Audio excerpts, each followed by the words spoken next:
That was the Fluvial Procession in Naga. I've seen it, I've just come back. It's just finished. Thousands of people, thousands. The population of the city must have doubled. I haven't seen any footage yet, but I think it's going to be a bit rough and ready. But I've been educated, I've been blessed. Let's just take a look. This is the view from Naga City Bridge in Naga City. It's going over, the bridge is going over the river Naga. And it's a massive day in Naga City because it's a big religious festival.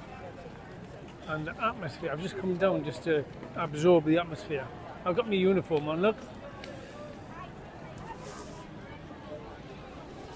My Penefrancia t-shirt is my uniform.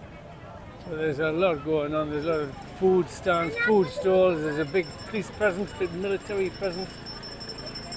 And there's absolutely thousands of people here.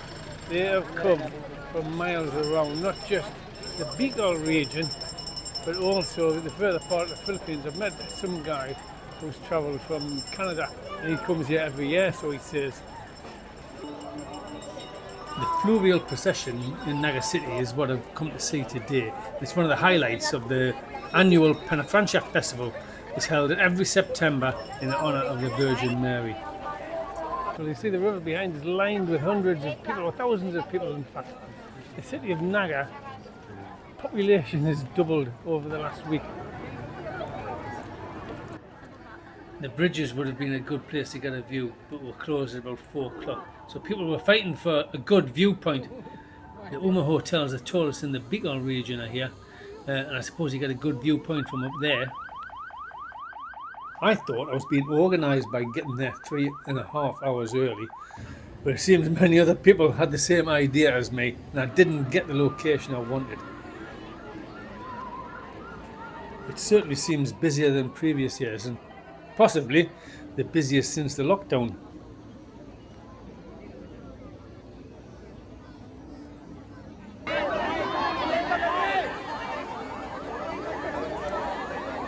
The crowd were obviously very good natured and they're very patient as well, waiting. The emergency services were very busy. I must have seen about 12 people getting taken away in ambulances for various reasons. I think a lot of it was that fainted because of the heat.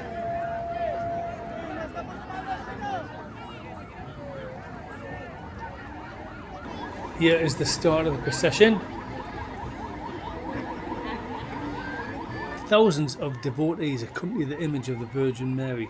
It's placed on a decorated pagoda, which is like a floating barge, and it's carried up the river in a sort of a solemn river procession. Boats filled with pilgrims surround the pagoda, chanting prayers and hymns as they escort the image back to the Basilica Minore. I'll cut to the chase here. I have to show you someone else's images now, so you can see why I waited 3.5 hours for the procession. But I'll just leave you these images and then you can compare them with mine, which comes straight after.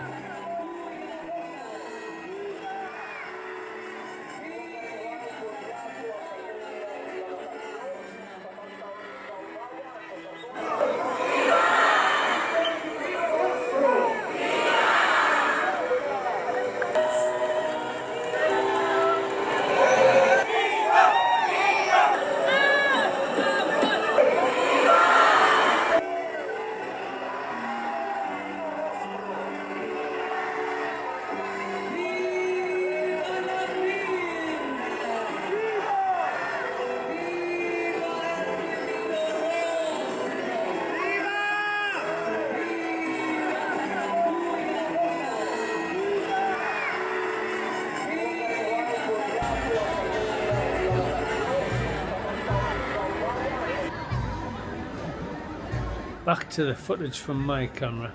As you can see, the quality is very different, but at least it's authentic.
That's me for today.